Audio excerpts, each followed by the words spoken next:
हम सब बाबा साहब अम्बेडकर को बहुत आदर से याद करते हैं। उनके बारे में क्या कुछ नहीं कहा गया, कितना कुछ लिखा गया। उन्होंने खुद बहुत कुछ लिखा, लेकिन जितना मुझे समझ में आता है कि अम्बेडकर होने का मतलब क्या है। अम्बेडकर होने का इतना ही मतलब है, लाखों करोड़ों की भीड़ के सामने अकेला खड़ा हो जाना।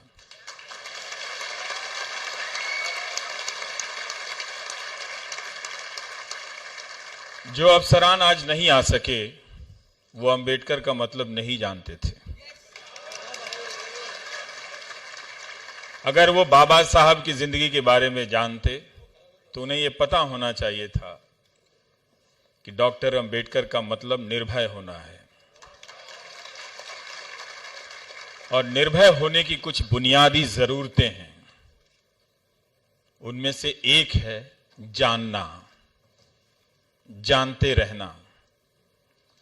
आप उनकी जिंदगी में झांक कर देखिए तो कितने सारे विषय मिलेंगे, कितना कुछ लिखा हुआ मिलेगा, कितना कुछ बोला हुआ मिलेगा। वो लगातार जानते गए और जो जान रहे थे उसे आजमाते गए, इसीलिए वो डॉक्टर अम्बेडकर बन पाए। और जिस हालात में बने, उस हालात में उनके लिए क्या था? उनके लिए कुछ भी नहीं था सिवाय उस साहस के जो उन्हें पूरी भीड़ के सामने अकेला खड़ा कर देती है। ये अम्बेडकर के होने का मतलब है। हमने डॉक्टर अम्बेडकर को गंवा दिया है। हम उन्हें जानते हैं मगर उन्हें जानने का अभ्यास नहीं करते हैं। हम उनका लिखा पढ़ते हैं मगर लिखा हुआ आजमाने का अभ्यास नहीं करते हैं। अगर हम कर रहे होते तो आज ये तरह तरह की बुज़दिली हम पर हावी नहीं हुई होती। आप सोच कर देखिए, सावित्रीबाई फुले और फातिमा शेख अगर अकेले चलने से डर गई होती तो आज हम इन 50 लड़कियों को स्कॉलरशिप भी नहीं दे पाते। उनका जीवन क्या है? उनका जीवन यही है कि जब सब कुछ आपके खिलाफ हो, तभी उसी वक्त आप अपने इरादे पर चलने के लिए कदम बढ़ा दें। जो कदम पीछे खींच लेते हैं, वो अपने साथ, अपने वर्तमान के साथ और इतिहास के साथ बहुत नाइंसाफी करते हैं। कुछ नहीं था उनके पास, बाबा साहब अम्बेडकर के पास, तो कोलंबिया तक चले गए।